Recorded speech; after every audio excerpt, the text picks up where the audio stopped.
Students, तो चलते हैं आज के लेक्चर में। और आज का लेक्चर है ज्योमेट्रिक प्रोग्रेशन का लेक्चर नंबर 18, जिसमें हम लोग क्लास 8 तक क्वेश्चन कर लिए थे। आज क्वेश्चन 9 से हम लोग शुरू करेंगे। तो चलिए, क्वेश्चन नंबर 9 है 9 to the power 1/3, 9 to the power 1/9, 9 to the power 127। इसका मतलब बेस से में तो पावर ऐड कर ले। पावर ऐड करेंगे तो यहाँ 1/3 plus 1/9 plus 1/27 plus dot dot. ठीक है, अब हम इसको 9 टू दी पावर, ये एपी में है, जीपी में है, क्योंकि 1/3 का स्क्वायर 1/3 का क्यूब हमेशा मतलब 1/3 का रेशियो बढ़ रहा है।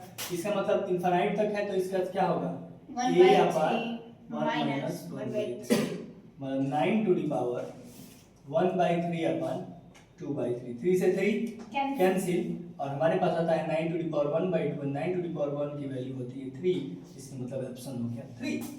Is it clear? समझ में आया? तो चलते हैं नेक्स्ट क्वेश्चन की तरफ। नेक्स्ट क्वेश्चन है sum of an infinite GP is 4। एक जीपी है जिसका इनफाइनाइट टर्म का सम क्या है 4, and the sum of cubes of system. एक चीज यहां दिखा दी थोड़ा सा ऊपर कि अगर ये जीपी होता है ना AR स्क्वायर, आप वेरी शॉर्ट में भी इस टाइप के क्वेश्चन किए होंगे, तो वेरी शॉर्ट में भी किए होंगे, और यहाँ भी है, वहाँ स्क्वायर वाला था या क्यूब वाला कहेगा कि sum of squares of this term, तो स्क्वायर्स ऑफ दिस टर्म हो जाएगा a square r to the power 4। और अगर क्यूब्स कहेगा तो क्या हो जाएगा a cube r to the power 6, ऐसा हो जाता है। तो जब ऐसा होगा क्यूब्स, तो क्यूब्स होता तो फर्स्ट टर्म क्या हो जाएगा a क्यूब, और कॉमन रेशियो क्या हो जाएगा दिया कितना है इक्वेशन 1 और इक्वेशन 2।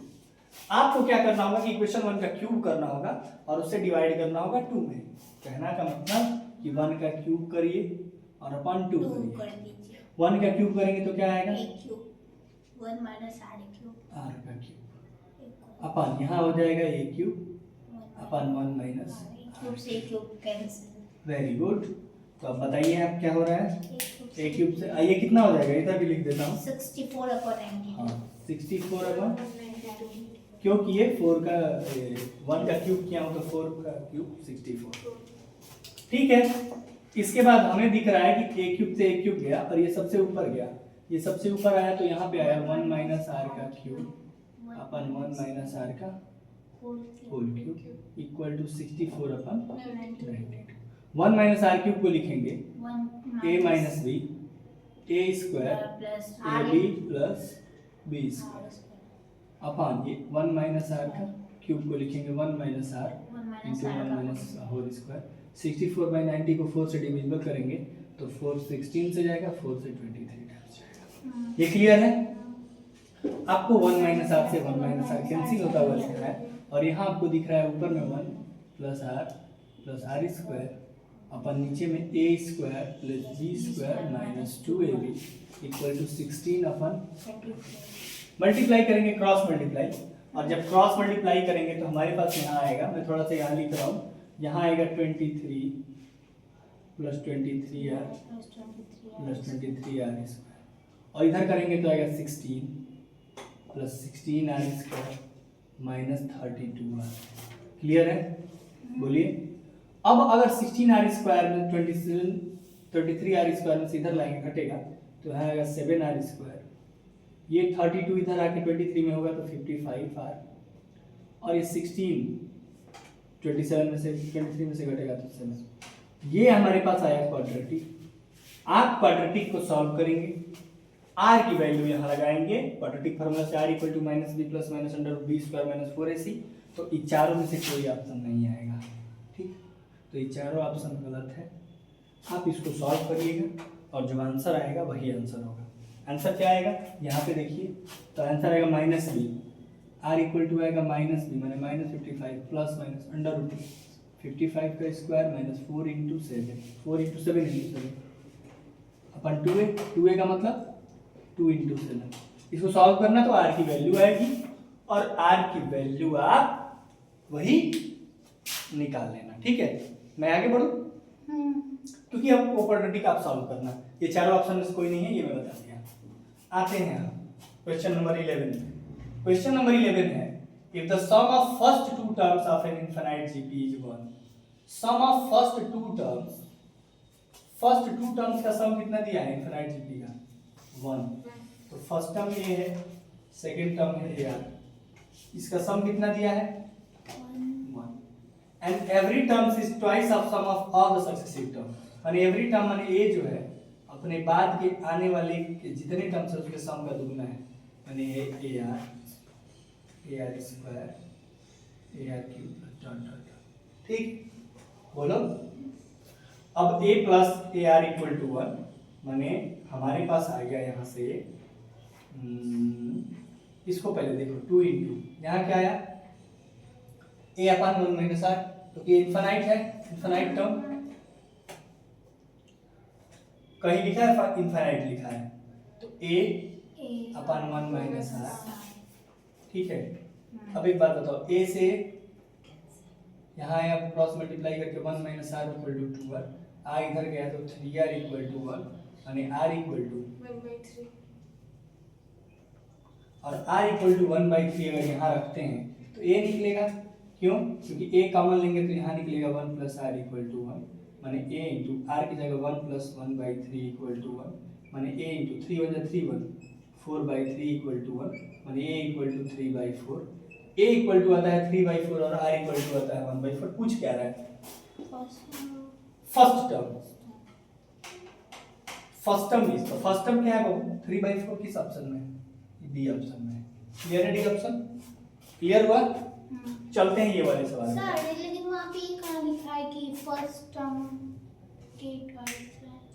यहाँ लिखा है the sum of first two term of an infinite is 1 and every term is twice of sum of all successive term। every term प्रत्येक टर्म तो मैं फर्स्ट टर्म बराबर मान लिया आने वाले टर्म्स के दुगना है सम के। एवरी टर्म तुम सेकंड को भी ले सकती हो, मान लो तुम ली होती कि सर सेकंड टर्म, तो यहाँ सेकंड टर्म ली होती तो यहाँ 2 इंटू थर्ड टर्म के बाद जो भी आता उसको सम कर। अगर ये फर्स्ट टर्म है तो ये आने वाले सारे टर्म के सम का दुगना है। Every terms is twice of sum of all successive term. Clear है? आगे बढ़ो। अब यहाँ पे the nth term of GP is 128। nth term का मतलब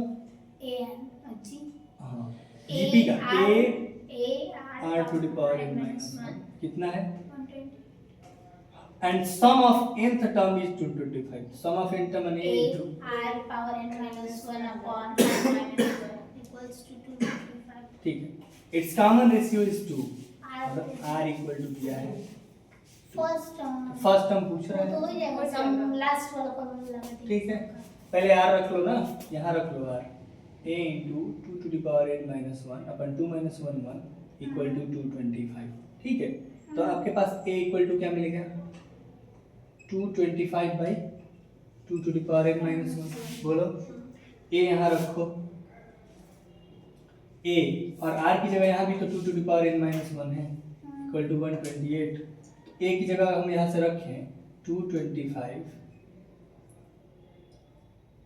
upon 2 to the power n minus 1 is equal to into 2 to the power n minus 1 equal to 128।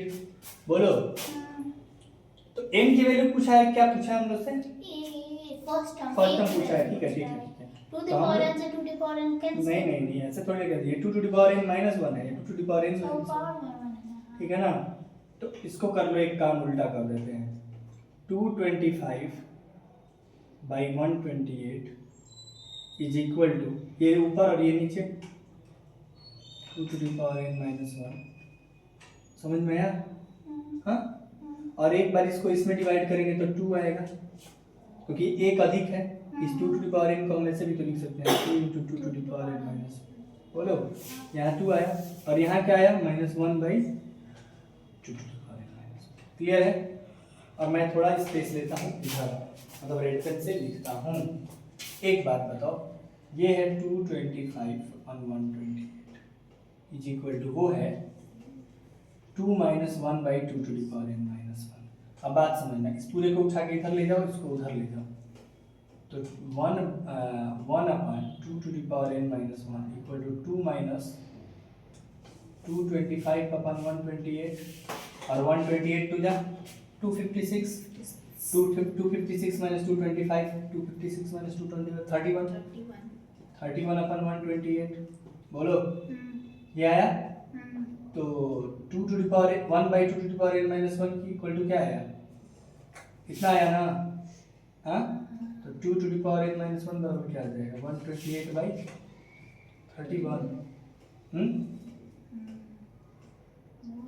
आ जाएगा इतना अब कुछ नहीं ए चाहिए ना हमको लंबा कहाँ है ए ही तो चाहिए तो ए की जगह रख दो यहाँ पे ए ये 2 to the power n minus 1 की जगह इसको पहला मानो और इस चीज को 2 to the power n minus 1 को उठा के और यहाँ रख दो तो 2 to the power n minus 1 को रख देंगे अगर तो यही कर देते हैं ये देखना वहां से पहले यहाँ किया हूँ 2 to the power n minus 1 a into क्या लिख दूँ यहाँ 2 to the power n minus 1 की जगह इक्वल टू 128 से 128 a इक्वल टू 31 तो फर्स्ट टर्म ही ना पूछा है फर्स्ट टर्म 31 आ रहा है 31 ना इसमें तो ना सही है तो चलिए इसको नोट करिए अच्छे क्वेश्चन थे ये सब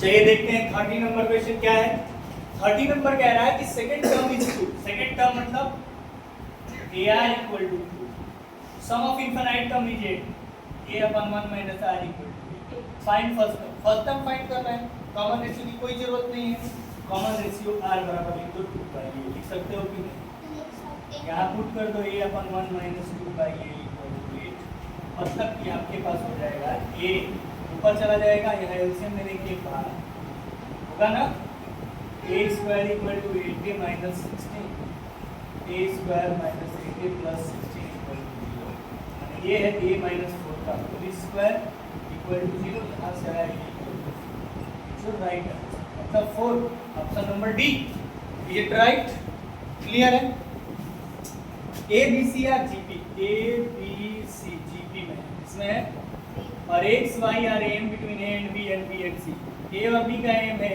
एक्स इक्वल टू क्या आ जाएगा ए प्लस बी बाई एम यही ना होता है एम का मतलब अर्थमेटिक मीन और वाई क्या है b plus c by two कुछ नहीं करो हर ऑप्शन में 1 by x plus 1 by y 1 by x plus 1 by y आए करते हैं 1 by x plus 1 by y 1 by x की जगह a plus b by two plus 1 by y की जगह b plus c by two क्या आएगा सॉल्व करके निकाल लेते हैं कैसा ये नीचे है ना ये ऊपर चला जाएगा 2 अपन ए प्लस बी प्लस यहाँ 2 अपन बी प्लस सी 2 ऊपर से common 1 by a plus b plus 1 by b plus c मतलब a plus b into b plus c यहाँ से कर लिए बी प्लस सी से बी प्लस सी गया यहाँ आया बी प्लस सी और यहाँ आया ए प्लस ये समझ में आ रहा है जी b plus c plus b ऊपर आया 2b प्लस ए प्लस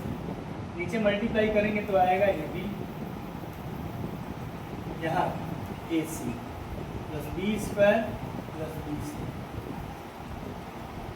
बताइए इधर 2 into 2b plus a plus c upon a b रहने दो ए सी को क्या लिख सकते अगर ए बी सी जी पी में है तो बी स्क्वायर बराबर तो जहाँ ए सी है वहाँ B square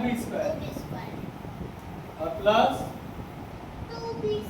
2 into 2b plus a plus सी अपन नीचे से b कॉमन यहाँ का हर जगह b है ना कॉमन तो यहाँ आएगा 2b plus a plus c cancel 2 by b is your right answer option number D ये क्लियर तो चलिए आज के लिए इतना ही और कल हम लोग संडे है लेकिन कल इसको बुला के हम फिनिश करेंगे इसमें कितना क्वेश्चन बच रहा है 25 है तो 25 है तो 14 हो गया 11 क्वेश्चन कल करके हम लोग खत्म करेंगे सम स्पेशल सीरीज शुरू करेंगे बने रहिए हमारे साथ